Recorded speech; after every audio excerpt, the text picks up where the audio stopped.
The Giants do it again on Friday, beating the Chicago Cubs.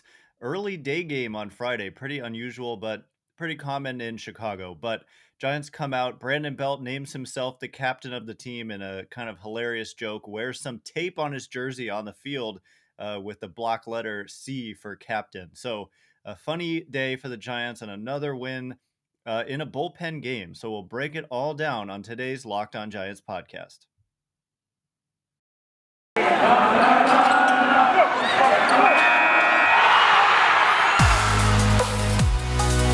You are Locked On Giants, your daily San Francisco Giants podcast. Part of the Locked On Podcast Network, your team every day.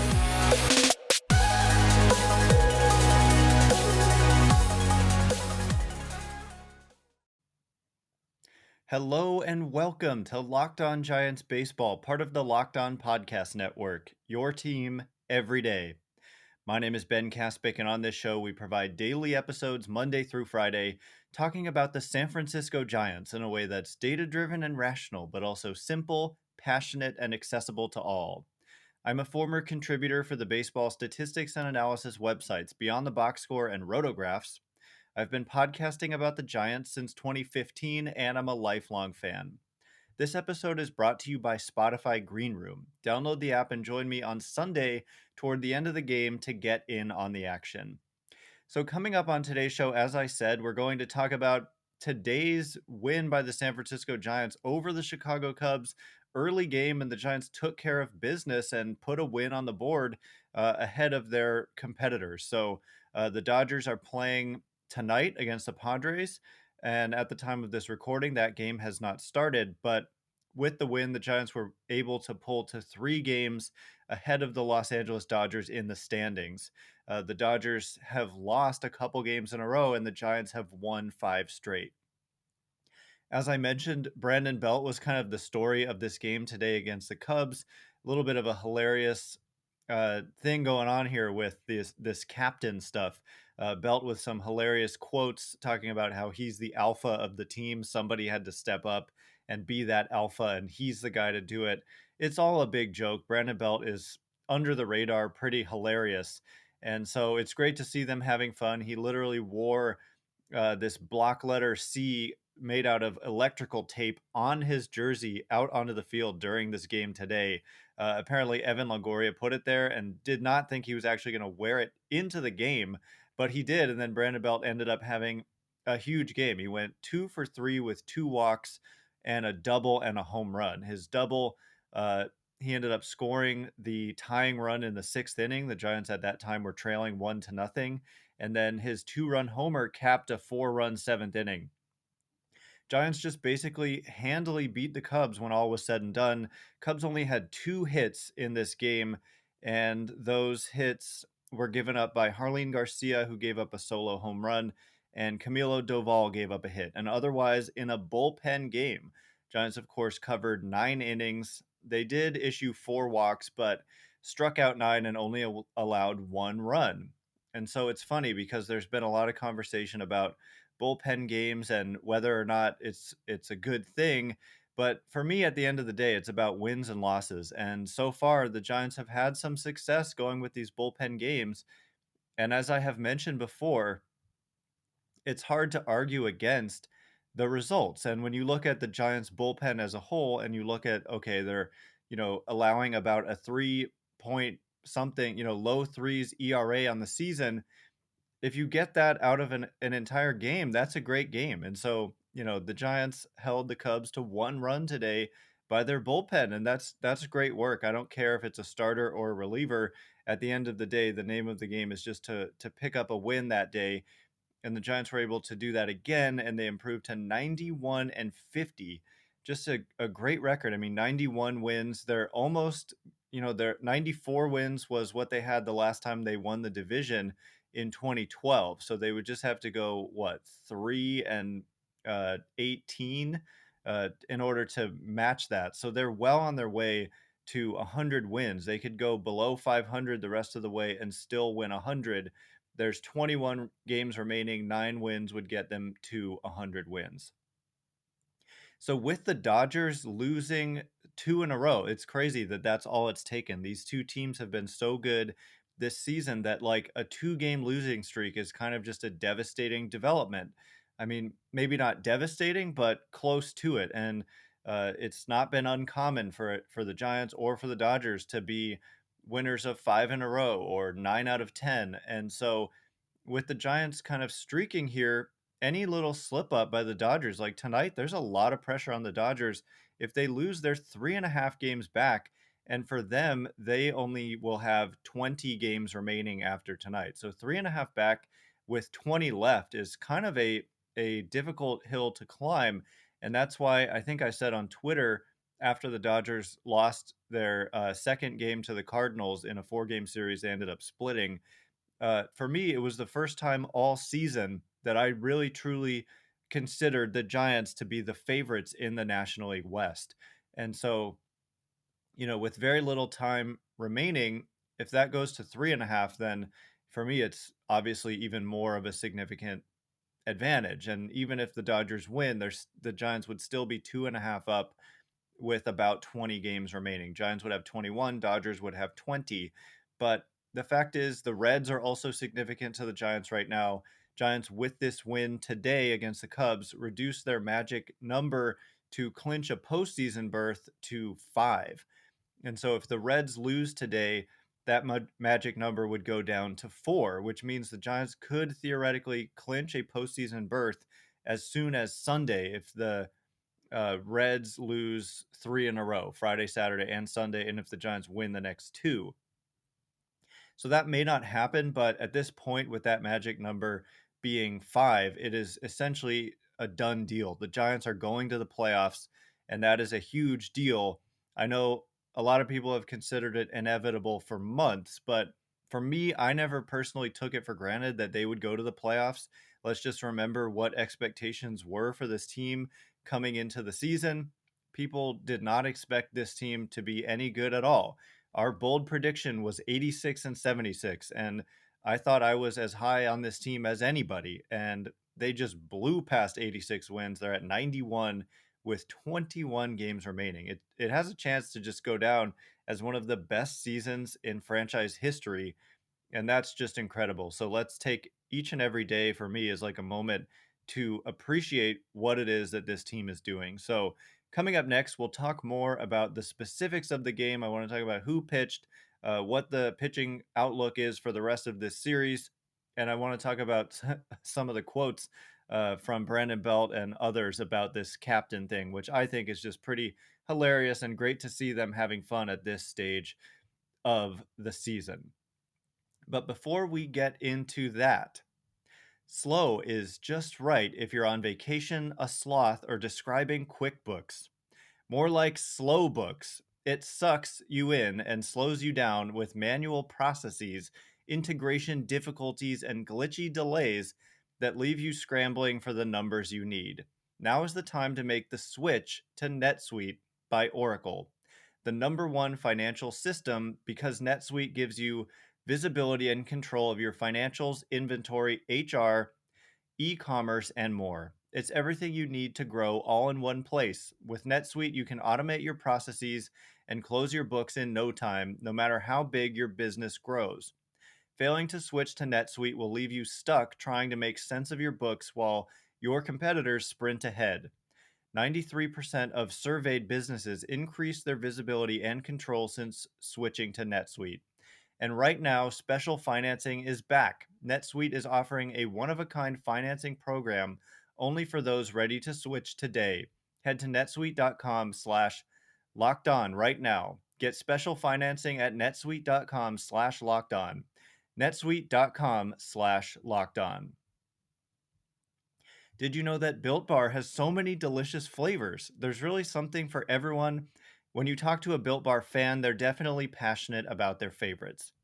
If you don't know the Built Bar flavors, you're missing out. Coconut, cherry, raspberry, mint brownie, double chocolate, salted caramel, strawberry, orange, cookies and cream, German chocolate. My favorite flavor, it's really hard to pick for me. I'm going to have to go with salted caramel. I just love that combination. And Built Bar manages to put them together in a package that tastes like a candy bar, but comes in with a healthy profile.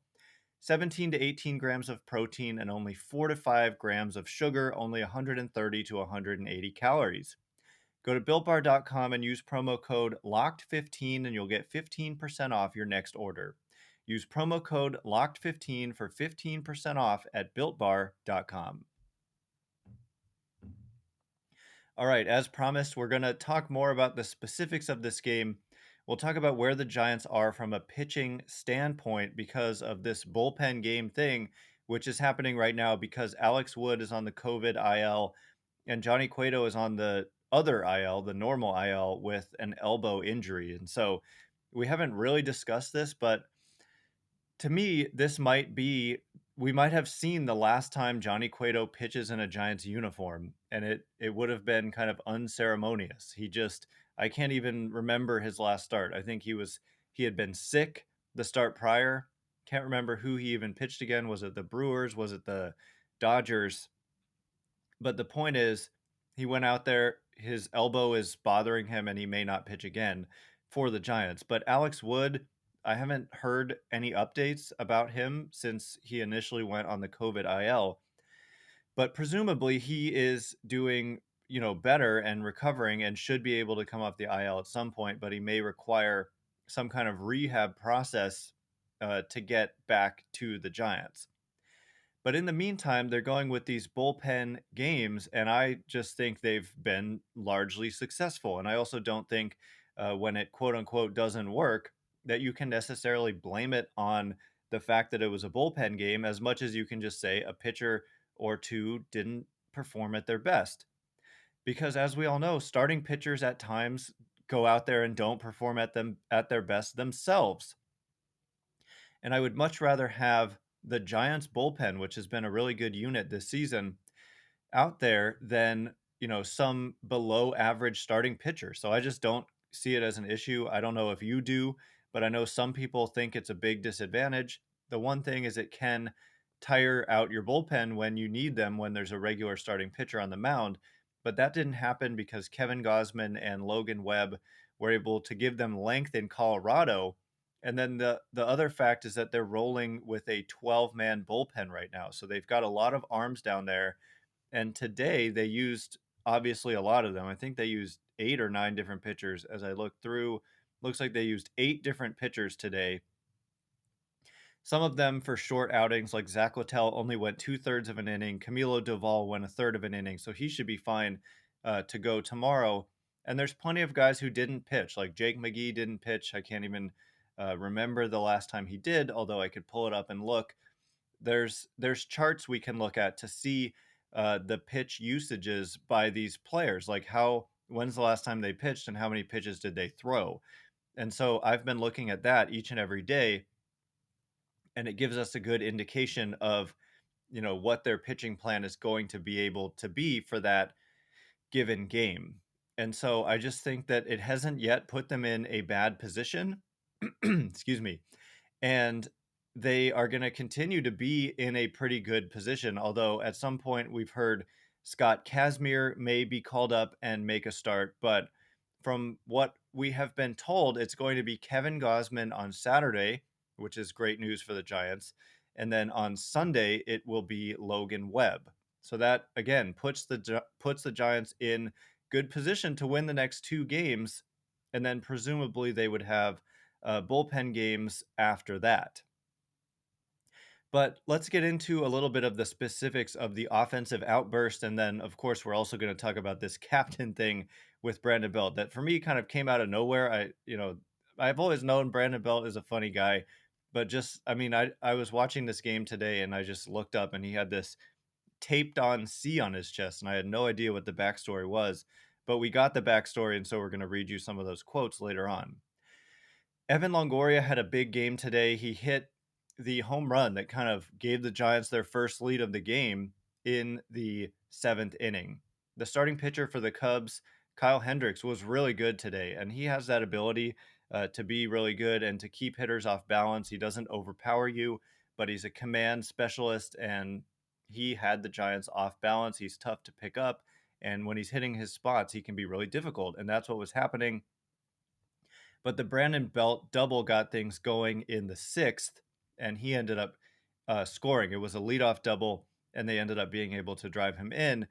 And they, somewhat got Kyle Hendricks' pitch count up to the point where, he threw 104 pitches through 6 innings. And so the Giants were able to get Cubs relievers starting in the seventh, and they really put a hurting on the Cubs bullpen.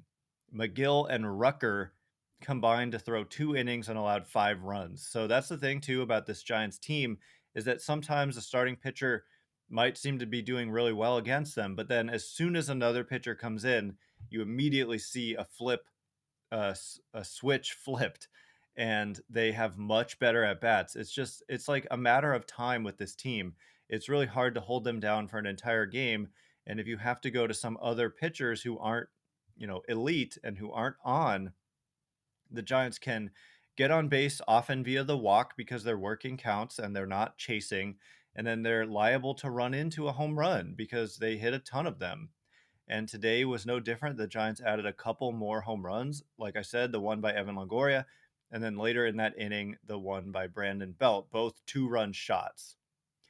So it was a really good day for the offense in that respect. Although, like I said, at first they were really shut down by Kyle Hendricks. So eventually they broke out, but it didn't, always go that way.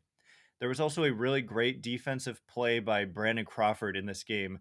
I think it was 5-1 at the time. It was either I think it was with Tyler Rogers on the mound in the bottom of the seventh. He issued a leadoff walk, which is quite rare for him, and then there was a 108-mile-an-hour shot up the middle, and it easily could have gone into center field for a hit, would have been 2 on, nobody out.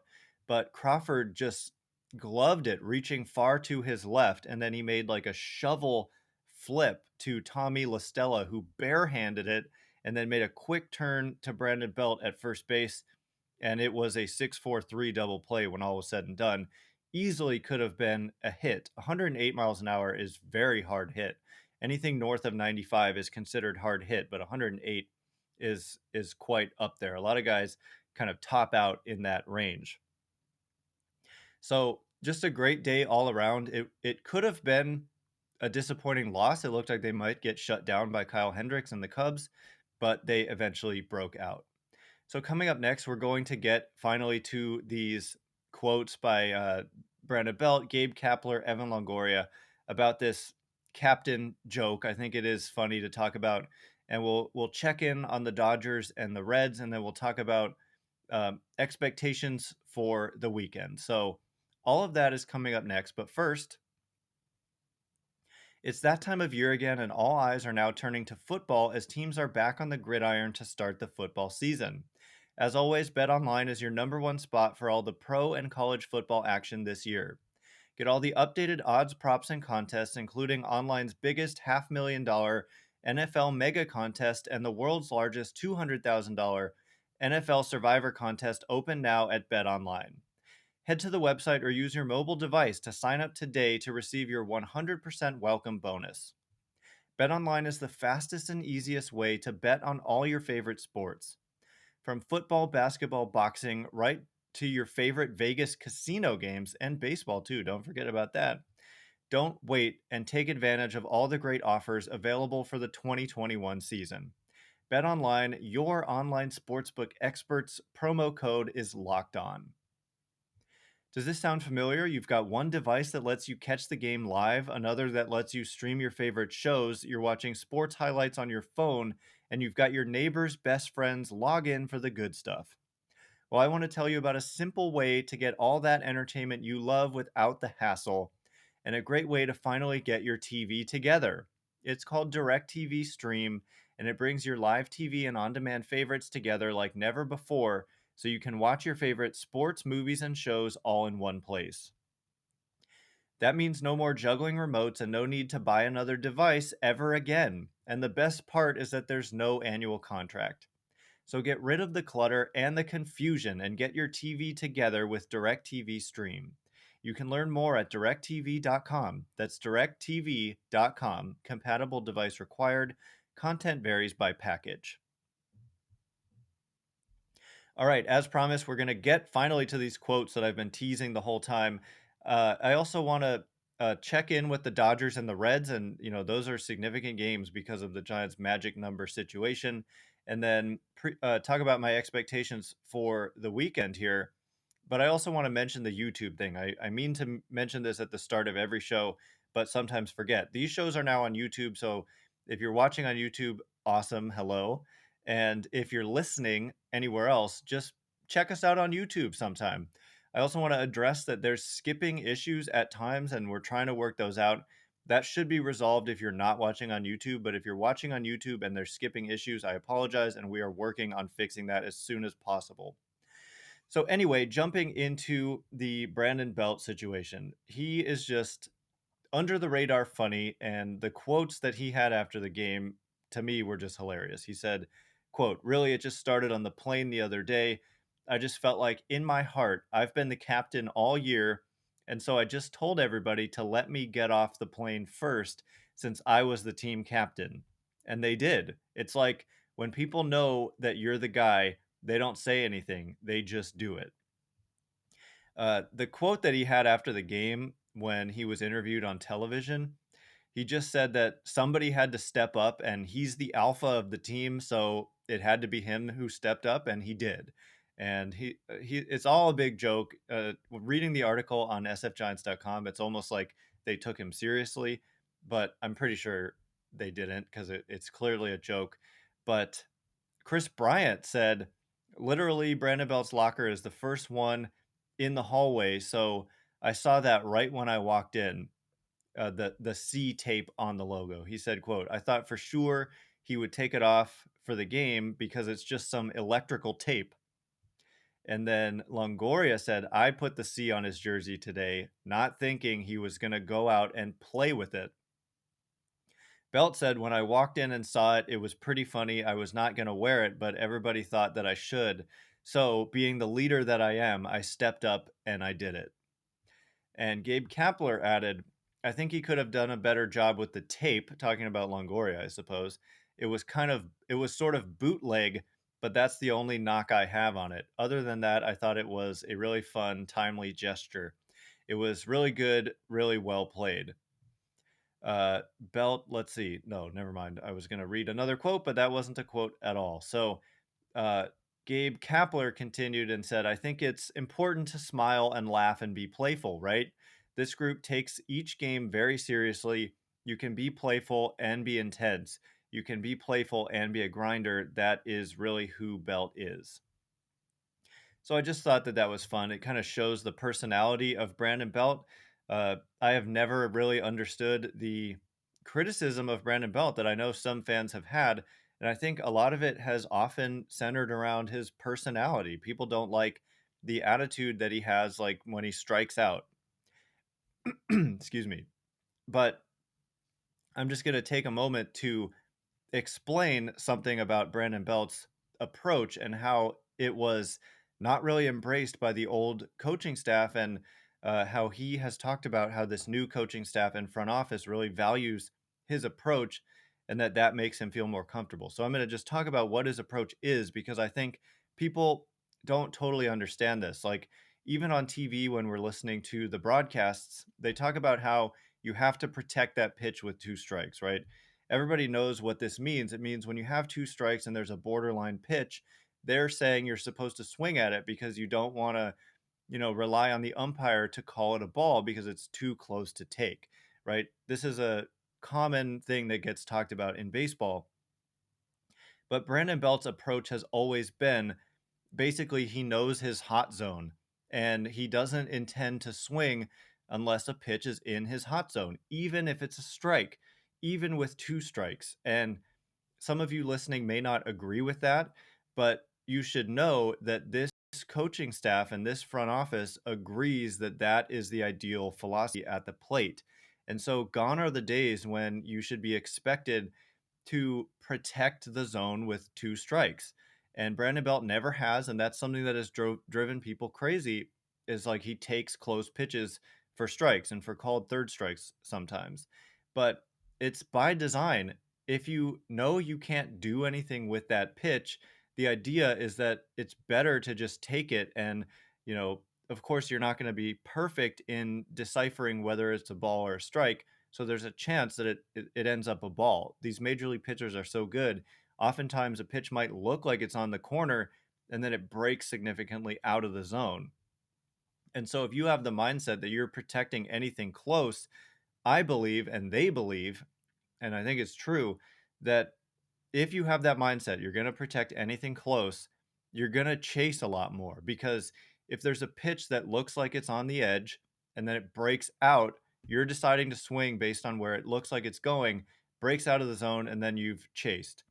And so that's how a guy like Brandon Belt is able to be successful and not chase a lot. And I think at the end of the day, it's a better philosophy than the one that has you protecting anything close. And the guys who are trying to protect anything close are the guys who are just hacking at pitches way out of the strike zone. So it's hard to be like a perfect player in the sense that you don't chase, but you also don't like strike out or take called third strikes from time to time. So is Brandon Belt a perfect player? No, although jokingly he would say that he is, and I think it's hilarious. I know I've said that 1,000 times that I think he's hilarious, but that's the team philosophy now. And if you notice, a lot of players have more at bats like Brandon Belt.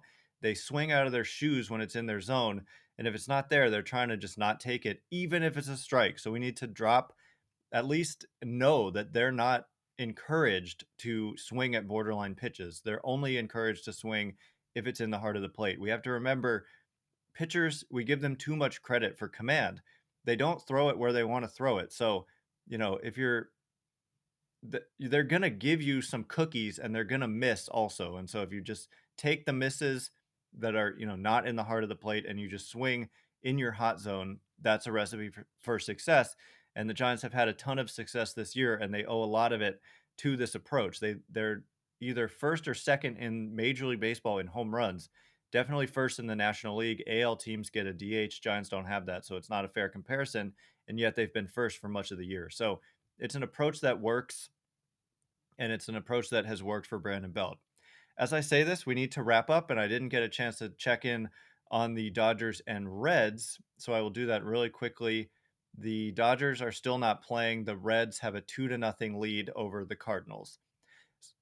So you'll, watch those games, and over the weekend, the Giants have a chance to clinch. I would say it's unlikely. They have to win all their games. The Reds have to lose all of their games to clinch a postseason berth. But we will be back on Monday talking about three things we learned this weekend with the Giants, talking Dodgers, talking Reds, talking magic numbers. So I can't wait to be with you then. Thank you so much for listening. If you like this show, please consider rating it or leaving a review. It helps me out so much. So thank you wholeheartedly in advance. And thank you to everyone who's done so already. I really do read them all. So, anyway, I can't wait to be with you again on Monday. Have a great weekend. Go Giants, and you are now Locked On Giants.